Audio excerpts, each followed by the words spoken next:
Baik, kita ketemu lagi dalam sesi kelima untuk mata kuliah Sejarah Lokal Sulawesi Utara.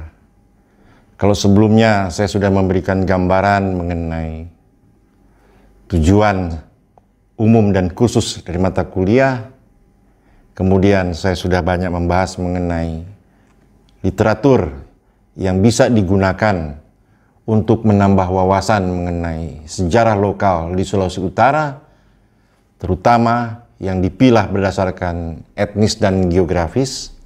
Maka untuk pertemuan kali ini saya akan mencoba memberikan gambaran mengenai Jazirah Sulawesi Utara pada masa pra dan awal kolonialisme.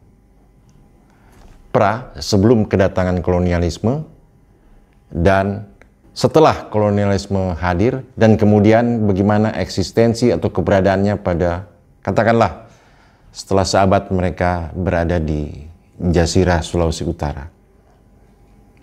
Nah, kalau kita berbicara mengenai konteks demikian, maka kita harus melihat bagaimana sebetulnya kondisi di Sulawesi Utara, Jazirah Sulawesi Utara sebelum kedatangan bangsa-bangsa Barat. Apa yang ada? Apa yang bisa digambarkan? Pertama, yaitu sebelum kedatangan bangsa-bangsa Barat, wilayah sini sudah ada penghuninya. Manusianya sudah ada. Mereka semua bisa hidup dengan kelokalan-kelokalan mereka. Dan itulah yang kemudian disebut sebagai konten atau muatan lokal yang dimiliki oleh setiap titik, setiap daerah yang ada di sebaran Jazirah Sulawesi Utara. Kalau kita misalnya mulai dari Bolang Mongondo, maka sebelum istilah Bolang Mongondo ada, masyarakat setempat itu percaya pada cerita rakyat. Mereka atau struktur masyarakat di sana tidak mengenal kemampuan untuk menulis. Sehingga semua adalah berdasarkan narasi lisan. Kemudian narasi lisan yang banyak bertitik tolak dari mitos menunjukkan konstelasi yang seperti apa. Itulah yang kemudian dicatat, ditulis oleh seorang pendeta yang bernama Donebir.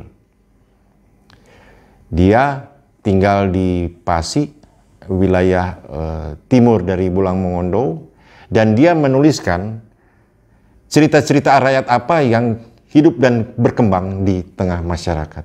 Sekali lagi, titik tolaknya adalah cerita lisan. Karena apa? Karena struktur masyarakat di sana itu tidak meninggalkan warisan dalam bentuk tertulis. Kita bisa lihat bahwa ternyata hal seperti ini juga berlaku untuk daerah Minahasa. Demikian juga di Sangir Talaut, Siau, seperti itu. Mereka semua tidak meninggalkan tulisan-tulisan secara tertulis. Sehingga keberadaan Zending lah yang menuliskan konstelasi yang ada di sana, kemudian bisa bermuara pada buku yang bisa dipelajari, yang bisa diketahui oleh generasi sesudah generasi para pendeta penginjil ini. Nah, sekarang kalau kita berbicara mengenai Bolang Mongondo, ada mitos yang berbicara mengenai Guma Langit, yang kemudian dalam mitos itu diceritakan memunculkan sepasang remaja, anak-anak yang kemudian membuahkan keturunan, demikian seterusnya, yang kemudian tiba pada sebutan untuk raja pertama mereka, yaitu Moko Doludut.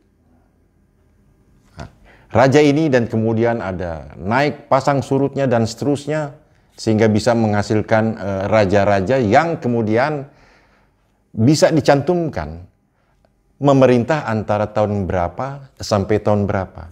Tapi semua catatan tentang raja ini itu bisa diketahui setelah Zhending masuk ke wilayah Bolang Mongondo. Nah, memunculkan kemudian dari banyak-banyak raja-raja ini adalah Manopo. Manopo inilah yang kemudian mengisi durasi panjang perjalanan pemerintahan di wilayah Bolang Mongondo. Sampai ada yang namanya Yakubus Manopo, yang kemudian ketika tidak cocok dengan keberadaan pemerintahan Belanda, kemudian sampai sempat dibuang ke Tanjung Harapan. Tapi ketika dibuang, kemudian timbul gejolak di wilayah Mongondo, mereka melakukan perlawanan secara langsung, sehingga pemerintah kolonial pada akhirnya menyerah dan mengembalikan kedudukan Yakubus Manopo pada tempatnya, di singgasananya. Ini hanya merupakan satu contoh. Tapi sebetulnya dalam sistem kerajaan, itu meliputi juga aspek-aspek sosial dan ekonomi pada masyarakatnya. Kita semua tahu bahwa ketika jazirah ini belum tersentuh oleh peradaban, infrastruktur dan lain sebagainya, itu masih tradisional sifatnya. Tapi terutama yang diangkat adalah mengenai sistem politiknya adalah bahwa Bolang Mongondo itu menganut sistem kerajaan. Sama dengan wilayah di Sangir Talaut, atau kalau kita bicara lebih ke barat, Gorontalo juga seperti itu. Tapi yang spesifik di sini tentu adalah Minahasa. Karena Minahasa memang tidak mengenal sistem kerajaan, sistemnya adalah demokratis. Jadi sebelum peradaban barat masuk, atau katakanlah sebelum bangsa barat masuk, mereka sudah mengenal sistem pemerintahan tradisional yang memang menganut prinsip-prinsip demokratis. Masuk Spanyol, masuk Portugis, masuk bangsa Belanda, yang semua ketika konstelasi persaingan di antara sesama bangsa barat itu terjadi, kemudian memuarakan bangsa Belanda sebagai bangsa barat yang kemudian eksis di wilayah Sulawesi Utara. Bagaimana kelanjutannya? Nanti kita bertemu dalam segmen berikut.